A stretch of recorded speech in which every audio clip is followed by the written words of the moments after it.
Subscribe my channel and press the bell icon for never miss another update. महायोगपीठे तटे भीमरथ्या वरं पुण्डरीकाय दातु मुनीन्द्रे समागन्त्यतिष्ठन्ति महानन्दकन्दं परब्रह्मलिंगं भजे पांडुरंगम. सर्वांना जय सियाराम. आजचा विषय मला एका ताईनं विचारलं की दादा हे प्रारब्ध काय असतं. प्रारब्ध विचार केला तसा गहन विषय आहे. प्रारब्ध कोणाला कळत नाही असं म्हणतात. हे तो प्रारब्ध अधीन, संत म्हणतात की हे सारं प्रारब्धाचा अधीन आहे.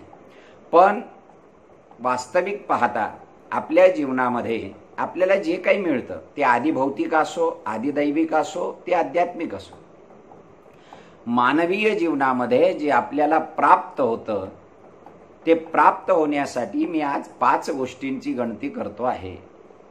माझे शब्द सारख्या अक्षरावर असतात. मी पुन्हा एकदा आठवण करून देतो की आपल्याला जे मिळतं याच्यातली पहिला शब्द लक्षात ठेवा की आपल्याला प्रारब्धाने मिळतं. काही गोष्टी आपल्याला प्रसादाने मिळतात. मग तो देवप्रसाद असो, आई वडिलांचा प्रसाद असो, संत प्रसाद असो की आणखी कोणाचा असो. मी विश्लेषण करणार आहे, पण कमी वेळेत मला सांगायचं म्हणून मी शब्द आधी तुम्हाला सांगतो. काही गोष्टी प्रारब्धाने प्राप्त होतात, काही प्रसादाने प्राप्त होतात, काही प्रभू कृपेने प्राप्त होतात, काही पुरुषार्थाने प्राप्त होतात आणि काही आपल्या पुण्याने प्राप्त होतात. माझे प अक्षराचे 5 शब्द लक्षात ठेवा. पैकी शब्द आहे प्रारब्ध. प्रारब्ध आहे तरी काय? आणि म्हणून लक्षात ठेवा श्रोतेजनो, भगवद्गीतेमध्ये ज्या वेळेला अर्जुनाने कृष्णाला सांगितलं की कृष्णा, जीव जन्माला येताना त्याचं प्रारब्ध लिहिलेलं असताना तो प्रारब्ध घेऊन येतो. भगवंताने स्पष्ट नकार दिला आहे की नाही, कर्मफल प्रारब्ध आहे. लक्षात ठेवा, संचित तुमचा भूतकाळ आहे, कर्म तुमचं वर्तमान आहे आणि प्रारब्ध तुमचं भविष्य आहे. मग भविष्याला कोण घडवेल तर कर्म घडवेल. कर्मफल प्रारब्ध आहे. आणि म्हणून तुलसी रामायणामध्ये तुलसीदासांनी वर्णन केलेलं आहे की दैव दैव आलसी पुकारा.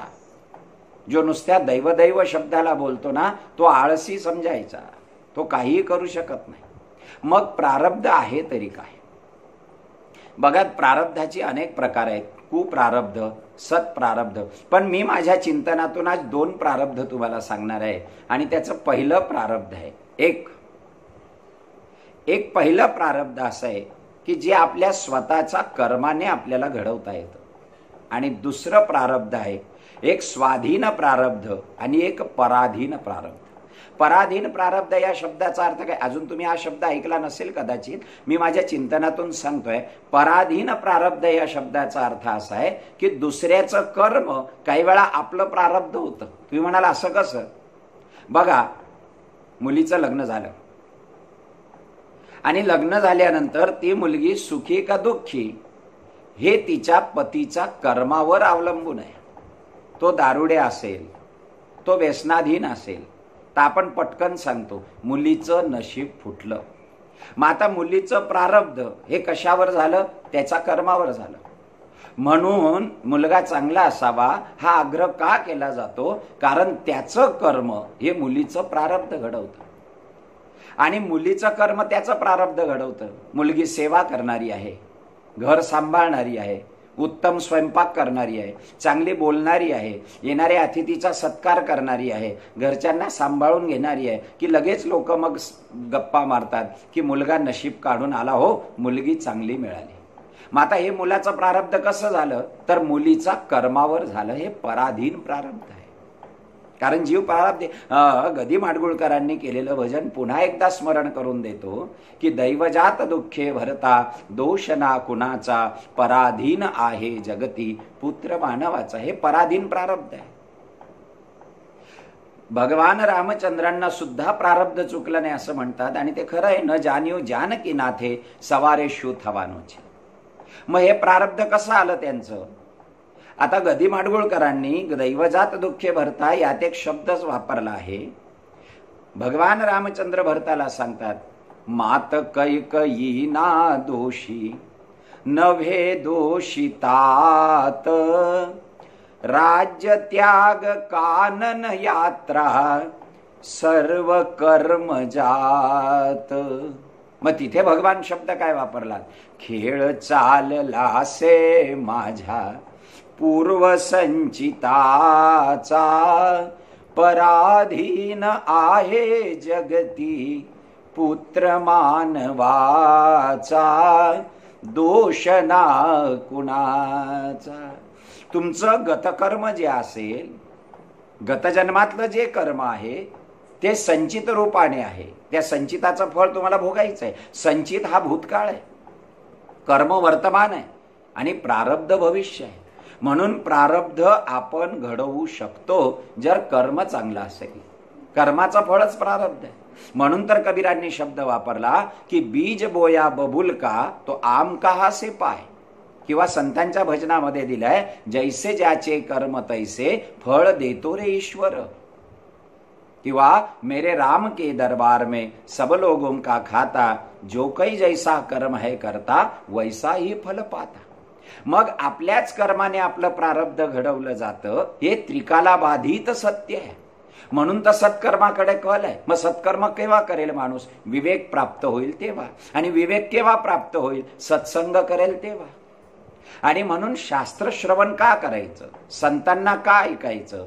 कथा प्रवचन कशासाठी आहेत? हे काही लोकांनी असा उचल केलाय त्याचा की महाराज लोकांनी पोट भरण्याचं साधन केलंय. पण नाही, शास्त्र ते आहे जे आपल्याला विवेकशील बनवेल.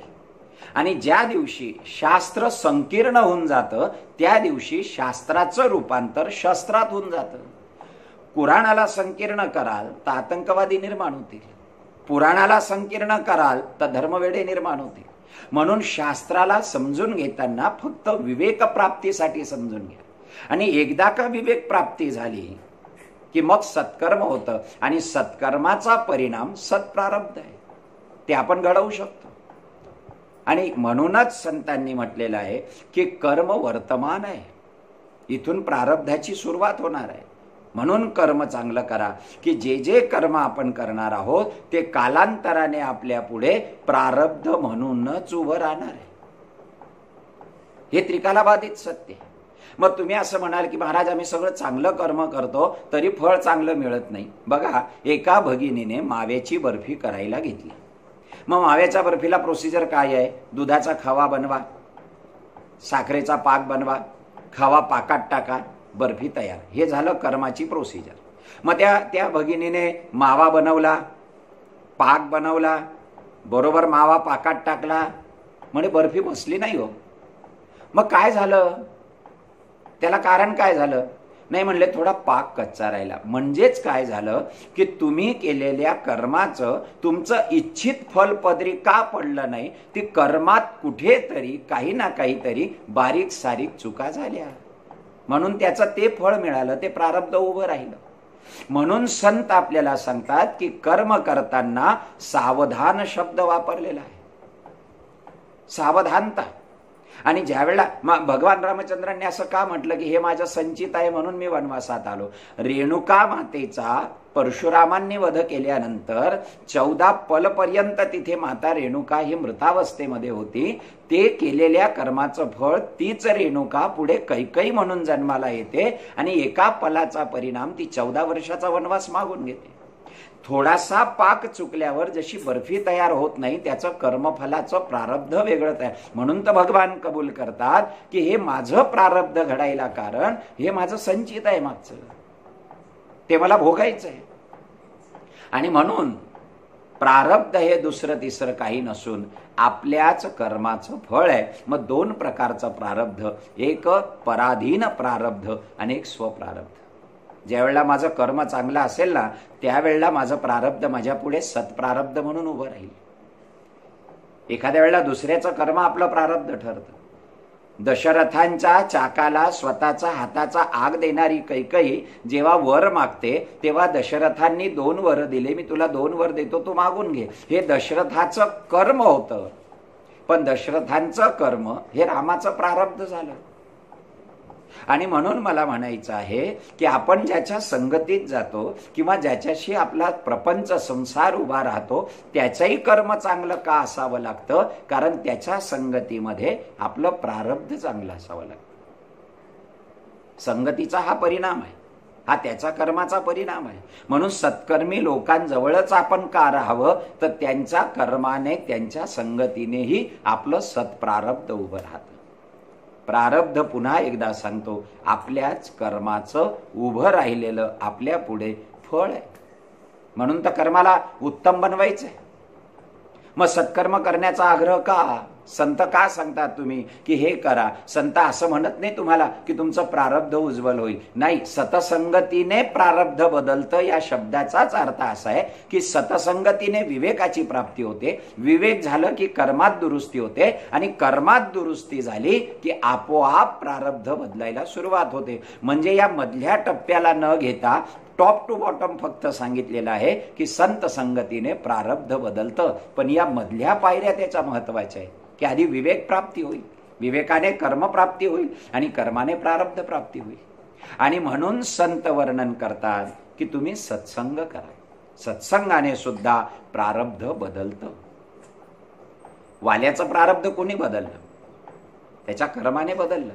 जोपर्यंत तो दुष्कर्मात होता तोपर्यंत त्याचं खूप प्रारब्ध होतं. पण संत संगतीने जेव्हा सत्कर्माकडे त्याचा कल गेला आणि तो रामनाम चिंतन करायला लागला तर तोच आपण फक्त म्हणतो वाल्याचा वाल्मिकी झाला, वाल्याचा वाल्मिकी झाला. पण कारण काय झालं? कर्मात बदल झाला म्हणून प्रारब्धात बदल झाला. म्हणून कर्माला महत्व द्या. कर्म वर्तमान आहे, प्रारब्ध भविष्य आहे. म्हणून तर आपण प्रारब्धाच्या बाबतीत बोलतो, कोण जाणे त्याचा प्रारब्धात काय लिहून ठेवलंय, हे भविष्यकालीन वाक्य आहे.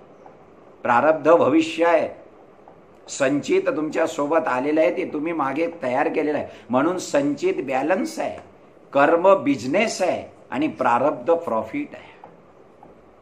संचिताला सोबत घेऊन उत्तम ठिकाणी आपलं कर्म करणं आणि त्याचं फळ हे प्रारब्ध आहे. प्रारब्धाला दोष देत बसू नका. आपल्या कर्मात दुरुस्ती करा, आपल्या क्रियेत दुरुस्ती करा.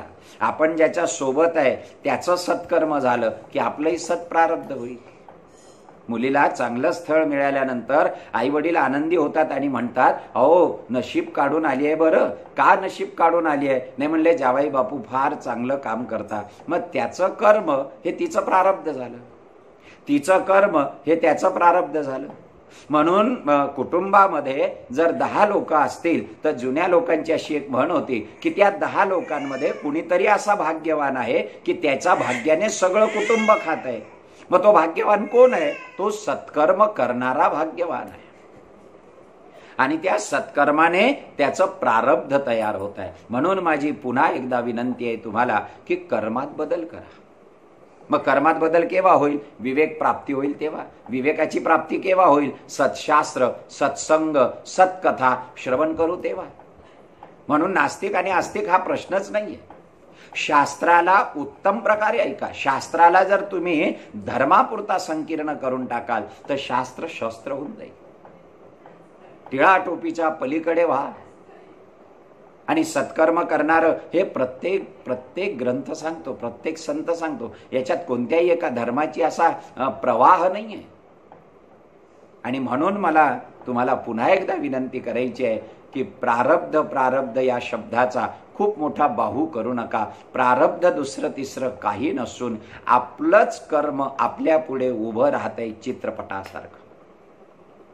म्हणून सत्कर्म करा. आपल्या कर्मामध्ये प्रभू राहू द्या. काही गोष्टी प्रसादाने मिळतात. एखादा दत्तक गेला आणि त्याला सगळं आयतं मिळालं, म्हणले याचं प्रारब्ध कुठे याने कर्म केलं याला तो प्रसाद आहे. काही गोष्टी पुरुषार्थाने मिळतात, त्याच्यासाठी पुरुषार्थ करावा लागतो, पुरुषार्थाविना मिळत नाही. काही लोकांनी एवढं म्हणले चहा विकणारा पंतप्रधान होतो, हे प्रारब्ध का महाराज? प्रारब्ध जरूर आहे पण पुरुषार्थ सुद्धा आहे.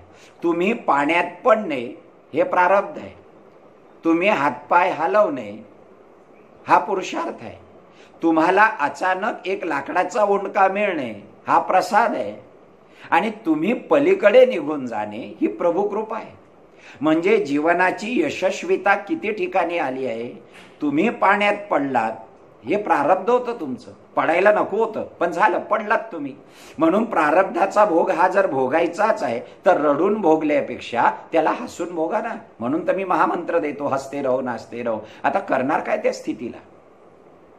प्रारब्ध हे भोगूनच संपवावं लागतं, याला दुसरा पर्याय काहीही नाही. म्हणून पाण्यात पडणे हे प्रारब्ध आहे.